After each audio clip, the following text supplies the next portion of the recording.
Welcome to Baha'i Books and Authors, a podcast which introduces to you writers and the works they've penned related to the Baha'i Faith. We'll explore the inspiration, the process, and the stories behind their work. I'm your host, Jan Grammer. This podcast is produced by World Unity Media, which also produces Baha'i audiobooks. She was among the earliest followers of the Bab. Just hearing the name, later given to her by Baha'u'llah, evokes wonder, admiration, and respect. Táhirih, the Pure One. Born into a family of scholars in Qazvin, Persia, now Iran, Táhirih distinguished herself as a brilliant poet and theologian. She embraced the Bab's message despite fierce opposition, and her courage electrified the Babi community. At the Conference of Badasht, she made history by casting aside her veil and boldly declaring the dawn of a new era. Though imprisoned and then martyred in 1852, her words and example continue to inspire across the generations. The book Sparks of Fire, Unknown Poetry of Táhirih offers a glimpse into her inner world, verses that reveal her deep devotion to the Bab, her longing for renewal, and her uncompromising vision of freedom. The authors have taken on the challenging work of translating and interpreting these poems, giving us fresh insights into Táhirih's intellect, faith, and courage. This is the fourth volume in their series of works following the Poetry of Táhirih, Adam's Wish and The Quickening. What sets this new volume apart? How does it deepen our understanding of this letter of the living? And what are some of the unique discoveries it brings to light? It's an honor to discuss this remarkable continuation of their journey into Táhirih's poetry with authors John Hatcher and Amrullah Hemmat. Welcome, gentlemen.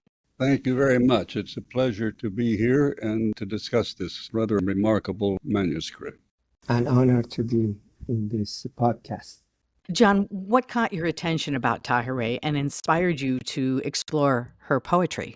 It began about 30 years ago.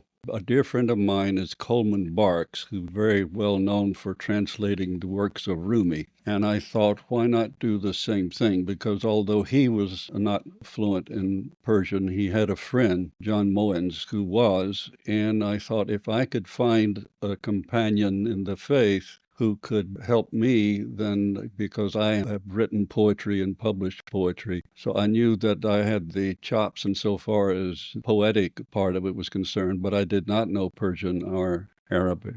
Amrullah moved into our community about 30 years ago, and I asked him if he would like to do this, and he was excited about it as I was, and that's how it began. The subtitle, Unknown Poetry of Táhirih, is intriguing. How is it they were unknown? That's a very good question. And the fact is that the last 3 volumes have the subtitle of Unknown Poetry of Táhirih. The first one does not, because that's a collection of poems that were known to be by Táhirih. But Amrullah, through his connections to scholars both in Iran and elsewhere, was able to discover these manuscripts, not all together, but each one has a story. Each one is sort of a mystery of how we came upon them. Let me ask you then, Amrullah, how did you come upon them and how did you verify that they were truly hers? It was basically accidental how we found these poems. After Mr. Beizai at the National Baha'i Center typed the Persian part of the first volume, he said he has copies of manuscripts that his father, Mr. Zokai Beizai, scholar and poet, has kept and sent those to us. The third volume, I was walking in Holy Land in the Baha'i Gardens and I came across Dr. Roya Akhavan, who said she has another volume in her possession and she was actually writing a book about Táhirih. Basically, she sent it to me and we started working on it. These volumes are consistent in terms of terminology they use, the style of the poetry, and the content. Was clear that they're all from the same poet, Táhirih, and also some points in the poems were consistent with Táhirih's letters, her prose. So these showed us that these are authentic from Táhirih. The transcribers' notes and dates and names and signatures and other historical evidence show that they're all from Táhirih. What challenges did you face translating her verses into English while keeping their beauty and meaning? That's a very good question. The meaning of Táhirih's poetry are not fixed and easily understood. So a lot depends, in addition to us considering all contextual aspects, such as the words used and the theological context and historical and literary context, as much as we put those in, there's a lot open to the interpretation and understanding of the reader. So we try to keep the poems as the original so that it allows a dialogue between the reader and Táhirih. John, how do her poems reflect her devotion to the Bab? Well, very explicitly, for one thing. In the first volume we translated, there are poems more of a mystic nature, therefore in the form of love poems to the friend or the beloved or the loved one. This is typical of mystic poetry. The later volumes are getting more into the deeper, whereas in Sparks of Fire, the poems are abstruse, focused on theology, on philosophy, on her personal struggle. Many poems end with her beseeching God to take her to the next world, that she has suffered so much. But those would be at the end of the poems. The rest of the poems are very sternly and admonishing the followers to spread the teachings and so forth. The relationship as expressed in this volume is more of her appreciation of the Bab as the primal point, as the Qaim, the instigator of the Day of Days, which is mentioned throughout the Islamic tradition and the Quran and so on. So would readers either at that time or at this time who were not Babis, are not Baha'is, have any indication that she's referring to the Bab? I suspect that not many of her poems were circulated among non-Babi readership. She wrote them in secrecy, particularly towards the end of her life when she was imprisoned the final time. She would use something like tea and get a piece of straw or some other artifact to dip into the tea to write the poems, and then they would be smuggled out via one of her compatriots. So I doubt that many of the non-Babis had access to her poetry. If they did, they would probably not understand them. And if they did understand them, they would be faced with the dilemma that either it's true and I should follow it, or it's false and I should oppress those who are espousing such views. Are there poems of hers that helps us understand the courage behind the moment when she dramatically removed her veil at Badasht? All of her poems demonstrate a fierceness, a total lack of concern about this life or anything that might happen to her. She also exhorts one of her companions, also a poet, Bijat, to have the same kind of fierceness. My God, the woman, wherever she was, she taught. Nothing could stop her from teaching. That's what demonstrated her fearlessness. One thing that I think most Baha'is are not aware of, though it's in the authoritative Baha'i text, and that is the whole scenario at Badash was pre-planned by Qudus, Táhirih, and Baha'u'llah, with Baha'u'llah directing how it would unfold. So her taking off the veil is very symbolic, the unveiling of a new revelation.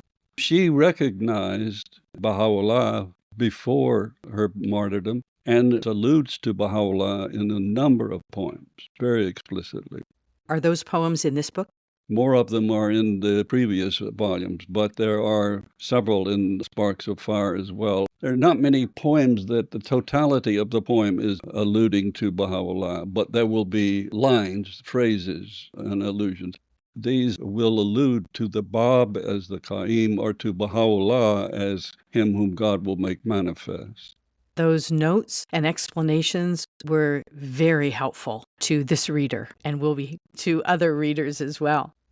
Amrullah, Táhirih was a prodigy and, as John said, living fearlessly in an age when few women dared to do so. How do her poems speak to the role of women in society then or now?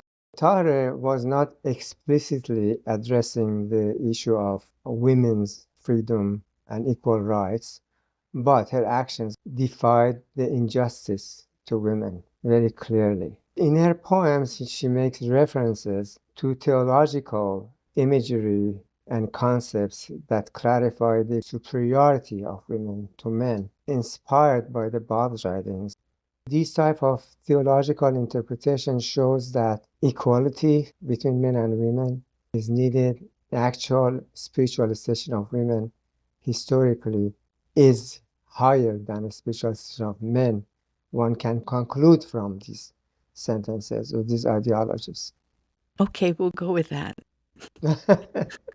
John? Amala said it clearly, and that was she doesn't discuss women's rights in her poetry or even allude to it. The things she did are just inconceivable. If you only knew the depth of her understanding, which comes across in these volumes, the following, which would be women, I guess that would demonstrate it, is that she was very concerned with teaching women. Who would be the people that would be reading her poetry? Would it mostly be women?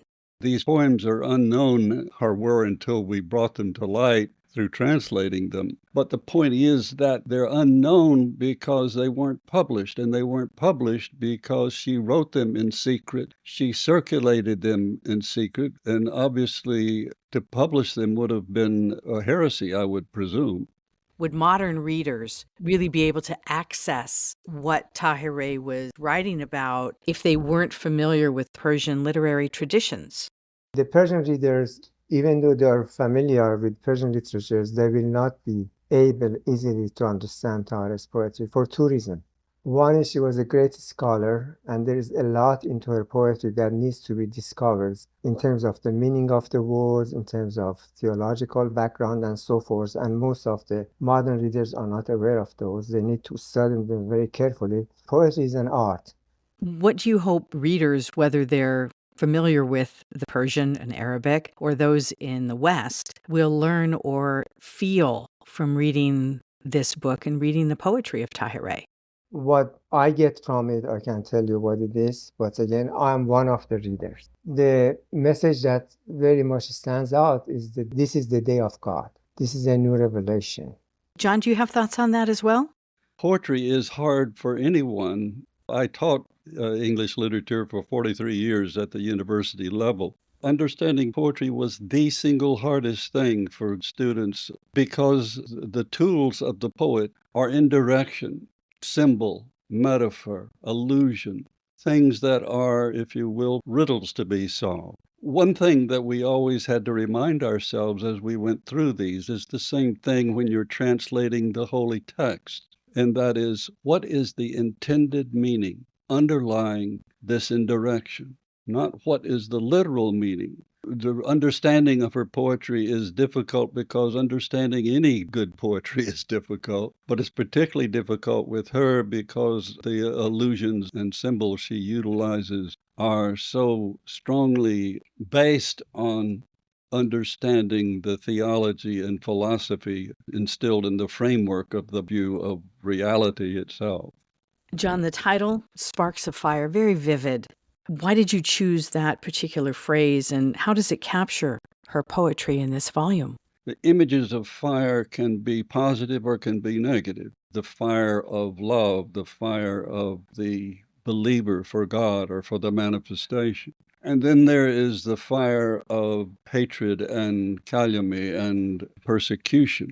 These, of course, are throughout the Baha'i writings as well as Táhirih's poetry, but in this book they are particularly frequent. The power of belief and the power of disbelief are both very important themes throughout this work. For example, the Babi religion spread like wildfire throughout Persia, which is why it was such a danger to the clerics. I want to ask this question of both of you. We'll start with Amrullah. Is there a poem in the book that especially moved or struck you? That's the most difficult question that you're asking. I just mentioned in my preference, there are not poems that are theological. The ones that really touches my heart and brings tears to my eyes are the poems that are very beautiful and mystical. One is a poem titled The Day of Resurrection, Doth Tremble and Descend. This poem starts with tears shimmer and roll down the cheeks of that beauteous floral countenance. Every verse of the poem ends with trembles and descends. Larzad va rizad in Persian. It's a very touching poem. Another poem that I like is An Ode to Narcissus. It's a very beautiful poem. And also I know you asked for one, but her description of the sacrifices of the believers in various poems are very touching, very beautiful. Thank you. John? Like Amrullah, I was sort of lost because there's 75 poems. It's like choosing one of your children you like better than another. I just chose some that were shorter and somewhat more accessible, but also had a twist to them I liked. One of them is the Surah of the Elephant. I love that because it caused me, first of all, to read the Surah of the Elephant, which I had not done, and understand it. And if you don't know the Surah of the Elephant, it's a delightful story. She turns it into something rather remarkable in that the end of the story is an army is marching, riding on elephants. So to protect the believers, God inspires these birds to pick up little bits of clay that have hardened, and they fly high over the elephants and bombard them and literally destroy the invading army. But the theme of the poem is not that story. The theme of the poem is how God utilizes every speck of creation. Another is, O Bird of Paradise. And of course, we recall that line from the Tablet of Ahmad. Well, the Bird of Paradise, of course, is obviously a tribute to the Bab. Lovely, lovely short poem. And another one is Seeing with His Eyes, something she was so capable of doing insofar as her understanding of theology and cosmology, ontology in particular. She understood the station of the manifestation. Thank you both. I knew it was an unfair question to ask, but we had to ask it. Táhirih's life was brief, but her words continue to burn like sparks of fire across the centuries. Through her poetry, we glimpse not only her devotion to the Bab, but also her vision of a world transformed, one where truth, freedom, and justice take root. Thank you so much, John Hatcher and Amrullah Hemmat, for bringing these previously unknown verses to life and for joining us today. Thank you for providing the opportunity for contemplation on Táhirih's poetry. I really appreciate it. Yes, thank you so very much. And I just want to say that discovering Amrullah was more important to me than any other event in my career of writing. Sparks of Fire, Unknown Poetry of Táhirih by John Hatcher and Amrullah Hemmat is available at BahaiBookstore.com or wherever you get your distribution services. Subscribe or follow Baha'i Books and Authors with your chosen podcast platform. This podcast is produced by World Unity Media.